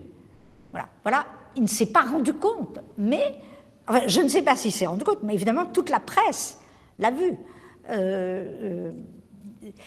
L'antisémitisme inconscient est d'autant plus fort aujourd'hui qu'en France, en tout cas, ici aussi, je pense, on a des lois qui condamnent les propos antisémites, d'incitation à la haine raciale. Les propos, on n'a plus le droit en France de dire « sale juif », de tenir des propos antisémites. Mais alors, évidemment, ça devient de plus en plus refoulé et inconscient. Donc, ça passe par d'autres canaux. On en a hein, en France. Le Pen, Jean-Marie Le Pen, est antisémite. Simplement, il ne prononce pas officiellement des phrases antisémites. Mais quand il dit que la Shoah est un détail de l'histoire, quand vous avez Dieudonné qui, évidemment, tient des propos ahurissants aussi. Mais l'antisémitisme a changé de camp parce que, comme le discours antisémite est interdit, il prend d'autres formes. Deu para entender pouco, pessoal, a diferença? Deu sim. Eu achei fundamental trazer essa visão dela, porque já é uma historiadora e é psicanalista ela também. E como ela mostrou para vocês, é tão complexo essa questão do antijudaísmo, antissemitismo, que complica até entre eles, né, os judeus, né? E até uma guerra interna de concepção do que seria o antissemitismo entre eles, né? Que só se você criticar o Estado de Israel já é um antissemita, se você criticar alguma coisa dos judeus, você é considerado uma pessoa antissemita, né? Existem dentro do imaginário deles, alguns deles que são judeus antissemitas também, né? E por aí vai, é como ela vai explicando. Aí nós temos aqui Hannah Arendt, aqui, é uma filósofa. Ela escreveu o livro aqui, Julgamento de Eichmann. Vocês quiserem ler isso, o julgamento de um alemão, que ela foi da época nazista, ela é contemporânea à Segunda Guerra Mundial. E nesse aqui é um relato dela, como foi o julgamento de um judeu aqui. Nós temos aqui os filmes aqui para vocês assistirem depois. A Vida é Bela. Fala também a história de uma família que vivenciou a época da Segunda Guerra Mundial, uma família de judeus. A Lista de Schindler. É muito massa esses dois filmes, se vocês querem assistir. Se vocês quiserem entender um pouco do que é o sionismo, que é um movimento entre judeus, que eles são em prol da formação do Estado de judeus lá em Israel, a volta de judeus para Israel, né? Que é o sionismo, que é esse tipo de movimento. Se você quiser aprender mais um pouco, tem aqui esse livro aqui, Ideologia, Propaganda e Educação. E se você quiser assistir um documentário, tem um documentário que vocês assistirem aqui, documentário de formação, e depois se você quiser retomar esse vídeo, tem aqui a indicação dele. Aí como se vocês não vão meter muito, que é muito complexo. E aqui, pessoal, eu vou mostrar um vídeo para vocês de uns anos atrás, para você ver como é recente essa questão de a ignorância das pessoas de não querer saber o passado, entende? De não procurar entender como é que funciona realmente a sociedade, não chega a questionar como é que funciona a política. Se limita apenas a uma visão bem superficial do que é política e se dizem pessoas politizadas, sabe? Que entendem, mas tem uma visão totalmente distorcida da sociedade. Aqui eu trouxe um exemplo aqui para vocês, que é um exemplo de uma pessoa ser uma pessoa negacionista, sabe? Deixa eu ver se pega. Não pegou. Ah, gente, não pegou. Mas depois eu mostro para vocês. Até agora, pessoal, tá tudo bem para vocês? Vocês entenderam? Tem um comentário a fazer? Tá tudo bem, professor. Pronto. Eu vou mostrar só o finalzinho aqui. Peraí que eu parei. Deixa eu ver se vai de novo. Gênesis, dá uma guia aos poucos, pô. Pega uns livrinhos assim, vai degustando aos poucos. Ô, professor, Oi. o vídeo que você ia mostrar, tinha um cara lá e, tipo, embaixo ele tinha escrito intervenção já, não foi? Foi. Eu lembrei de um caso, eu tava no Twitter vendo as coisas por lá. Aí, tipo, o pessoal tava fazendo um protesto a favor desse governo genocida. Aí, tipo, tinha um cara lá com cartaz pedindo intervenção militar. Aí a polícia, ele tava anarquizando, quebrando as coisas. Tipo, a polícia pegou e prendeu ele. Aí o cara começou a pedir socorro.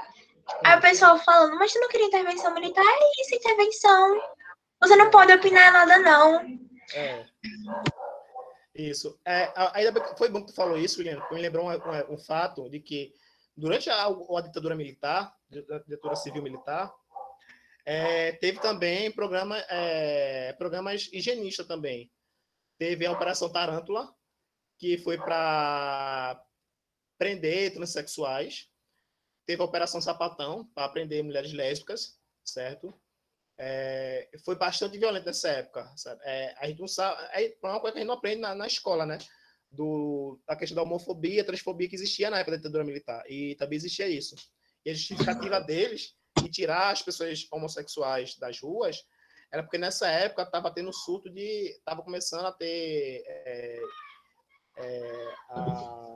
a questão da AIDS. E as pessoas homossexuais, as pessoas homossexuais, LGBTQI+, na época, eram estigmatizadas ao ponto de serem pessoas que eram vetores transmissores dessas doenças. Aí, uma das formas de combater essa opressão policial que tinha na ditadura militar, no caso, as mulheres trans, eram de se cortar com a navalha e melar os policiais, para eles saírem com medo delas, de pegar. Tem um capítulo de Grey's Anatomy que eles, tipo, voltam num tempo, aí tem um cara que descobriram que ele tava com AIDS, aí, tipo, ele sempre negava, porque ser homossexual na época era um tabu, tipo, ele sempre negava. Aí os médicos, tipo, todo mundo, ninguém queria atender ele, ficaram todo mundo com medo de pegar também. Tinha muito disso na época, aí a gente não aprende isso. Ô, professor. Oi. Mas eu acredito também, assim, vou falar algo que talvez não seja tão certo com a aula, né? Mas o senhor falou que na escola aqui no Brasil, no sistema educacional, não é passado para nós tanta informação, como se fosse informações ocultadas, que agora é que está vindo à tona com a mudança, né? Com essa mudança que a gente está presenciando. Mas eu acredito que toda essa ocultação de informações advém justamente da forma como a educação brasileira foi organizada, como o nosso sistema foi organizado. A gente sabe, pelo menos, o período da ditadura, a educação brasileira ela tem muito resquício dessa questão de uma educação militar, que até a época que eu terminei o ensino médio, meus primeiros anos da educação básica, a gente tinha aqueles comportamentos que era tudo advindo da ditadura militar. E uma marca desse período da ditadura não foi encobrir os problemas da sociedade, esconder. Então, isso reflete diretamente também na educação, visto que o nosso sistema, ele foi marcado profundamente por um sistema militar. Que, aliás, esse sistema militar de educação militarizada, ela só veio ser diminuída realmente, assim, mais assim, veio ser condenada mais e teve um movimento para acabar nas nossas escolas a partir de 2000, de fato, da década de 2000, 1900, da reforma da Constituição, 1988.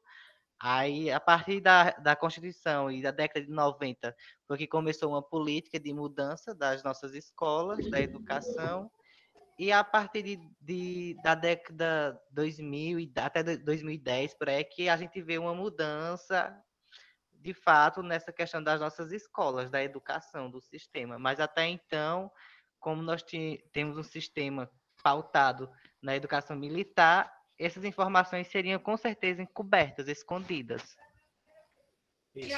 Ô, professor, falando nesse assunto que Janete estava falando, é tipo, o professor foi dar uma aula de história, ele deu 4 aulas, ele dividiu 4 aulas só para falar sobre o nazismo. E quando chegou a época da ditadura militar, ele só deu uma aula e pronto. Aí começou a discussão em sala, tipo, o pessoal da sala se virou simplesmente um pro outro e disse, gente, o nazismo é mais importante que a ditadura militar, da gente saber do que aqui.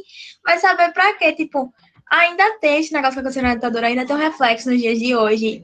E, tipo, o governo, ele quer fazer gente que não pense, não queira saber do passado, porque estudantes que sabem o que aconteceu vai se voltar completamente contra o governo. Um presidente do Brasil fazendo apologia a um torturador da época da ditadura é chocante como isso.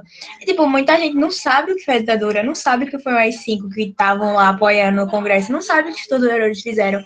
Aí, por isso que, tipo, o governo é do jeito que tá, porque a gente pode mudar, porém, algumas pessoas não estão tão interessadas nisso, estão interessadas mais em saber o que foi fora do Brasil. Perfeito essa visão de vocês, perfeita essa visão de vocês aí. Que, no caso, seria um negacionismo, né? Negar o que aconteceu, ignorar o que aconteceu na época, né? Você vê pessoas dizendo que diz que não teve ditadura militar, não teve holocausto, né? Deixa eu ver, não vai pegar esse vídeo. Aí aqui, pessoal, encerrando a aula aqui para vocês, eu trago a citação de Bertolt Brecht, que foi um dramaturgo da época do nazismo, né? Ele foi contemporâneo, na época da ascensão do nazismo. Ele traz uma reflexão boa, que casa com o que vocês acabaram de falar. A questão de você ser uma pessoa que ele fala de analfabeto político. Que seria uma pessoa que você não está sabendo o que acontece, você não quer saber o que está acontecendo, você ignora o que aconteceu na sociedade, sabe? E como isso é perigoso você ignorar, porque é importante você saber o seu passado, é importante você saber a sua história, é importante você saber o que aconteceu na ditadura militar, como o Eliane falou. O professor ele deu 4 aulas sobre o nazismo e deu só uma sobre a ditadura militar. A ditadura militar levou 20 anos aqui no Brasil, 20 anos. Certo? A Segunda Guerra Mundial, ela durou 5 anos, se não me engano. Sabe? Aí, será possível que o professor não poderia dar, tipo, 2 aulas? É claro, vai ser muita coisa para ele dar? Vai. E também tem a questão do que é cobrado no Enem, né? Porque é outra forma de manipular o que é ensinado na escola. A partir do momento que o Enem ele deixa de cobrar assuntos sobre a ditadura militar, não tem para que os cursinhos preparatórios ensinar a ditadura militar. Não tem para quê. A partir do momento que o Enem deixa de cobrar assuntos sobre sexualidade, sobre gênero e sexualidade, não tem para que os cursinhos pré-vestibular tá ensinando isso, sabe? Essa aula que eu estou dando para vocês hoje, ela é totalmente inútil para o Enem, de acordo com esse governo que está sendo agora, porque ele, no momento ele vai querer saber de vocês a questão da eugenia. Dificilmente vai querer. Oxi, tipo, eu tava vendo que o pessoal tava falando que questão sobre guerra, sobre ditadura, não ia cair no Enem, não, nem adiantava estudar, porque com o governo de agora não ia cair, não. Tipo, se caísse era alguma coisa super superficial. É uma forma de de manipular o ensino, né? É isso que É uma forma de controlar os estudantes, tá ligado? E, tipo, muita gente só quer saber das coisas para entrar na faculdade e eles mal se importam com o seu caráter, com o seu pensamento, o seu conhecimento que você tem. É isso. As disciplinas de humanas começam a ser defasadas, né? História, geografia, literatura, sociologia, você deixa de se importar muito com essa disciplina e acaba focando mais em exatas. Porque o governo, se o governo continuar do jeito que ele está, vai ficar assim, tentando alienar as pessoas. Aí é que eu trago agora a citação de Bertolt Brecht, que é um dramaturgo. Aí ele fala, o pior analfabeto é o analfabeto político. Ele não ouve, não fala, nem participa dos acontecimentos políticos. O analfabeto político é tão burro que se orgulha e enche o peito dizendo que odeia a política. Não sabe o imbecil que, da sua ignorância política, nasce a prostituta, o menor abandonado e o pior de todos os bandidos, que é o político vigarista. Certo? Aí encerra a aula de hoje com essa reflexão para vocês entenderem o quão importante é você estudar esses assuntos, sabe? O que é importante, essa disciplina aqui está dando para vocês, que é de intertexto, que ela vai, o objetivo dela é trazer essas reflexões para vocês, sabe? Tirar vocês dessa caixinha que é imposta para a gente no ensino, sabe? A gente ignorar o que está acontecendo fora das instituições. A gente tem que saber só o que está dentro, o que está no livro de matemática, o que está no livro de português, de ciência. Ignorar a nossa história, só saber o que aconteceu na Europa. Olhar para o Oriente a partir de uma visão ocidental, que é o orientalismo. A gente começar a olhar para o Oriente na visão do Oriente, perguntar ao Oriente como ele se enxerga, por que ele é assim, ao invés de se questionar para um pesquisador, um historiador, um sociólogo, um cientista francês, inglês, sabe? É muito importante. Essa é a reflexão que eu trago para vocês. Espero que vocês tenham gostado da aula. Ô, professor, desculpa lhe interromper, mas só fazendo um gancho nesse negócio desse tipo, o que acontece no Oriente, né? Tipo, é tão mais intenso, a gente pode ver o protesto daquele cara que morreu, que foi morto por um policial, George não sei o quê. Tipo, como comoveu a população brasileira, todo mundo ficou indignado, com raiva. Eu não tô dizendo que tá errado, não, mas quando um jovem preto é morto aqui, o pessoal se cala, ninguém fala nada. Diferentemente se foi morto nos Estados Unidos, todo mundo vai estar lá, levantando hashtag, querendo engajamento. Mas quando alguém negro é morto aqui, diz, é bandido, tinha que morrer. Sem nem saber se houve investigação por trás. Tipo, só falam isso. É a banalização. Tem uma banalização da violência com pessoas negras aqui no Brasil, sabe? É banal. Morreu, é mais um que morre e pronto, acabou. Não tem para que se revoltar, sabe? E, na realidade, as pessoas falam, as pessoas se revoltam, mas elas são silenciadas, sabe? Elas são totalmente silenciadas. Sempre aparece na mídia alguma cortina de fumaça, sabe? Se você vai debater sobre sexualidade, sobre gênero, sobre racismo, até o Instagram mesmo, ele barra algumas informações suas. Ele exclui sua postagem. Sabe? Se você siga algumas redes sociais, algumas IG que tem no Instagram, vocês vão ver que de vez em quando estão questionando isso, que apagaram a postagem dele falando sobre racismo, apagaram a postagem dele falando sobre gênero, sobre transfobia, sabe? Então tem esse silenciamento dessas pessoas. Fala, mas tem um silenciamento. Mas quando é no exterior, aí tem esse alarde todo, principalmente quando é nos Estados Unidos, porque a gente tem que viver... Por que o alarme foi tão grande nos Estados Unidos? Sabe? Por que a comoção foi tão grande quando é nos Estados Unidos? Que é um país o quê? Imperialista, sabe? A gente tem que se questionar muito disso. Não que a gente deixe de ignorar, a gente não tem que ignorar o que aconteceu. Foi cruel o que aconteceu com esse rapaz, George Floyd, que morreu. Foi cruel, foi sim. Mas por que parou de olhar também para aqui pro Brasil? Essa reflexão que tu trouxe foi muito boa, William. Então é isso, pessoal. Espero que vocês tenham gostado da aula. Com muita informação. Eu vou passar depois uma fichinha para vocês, com todas essas indicações de filme e essas informações, para vocês ficar aproveitando o final de semana e vendo algum filme desses, ou série.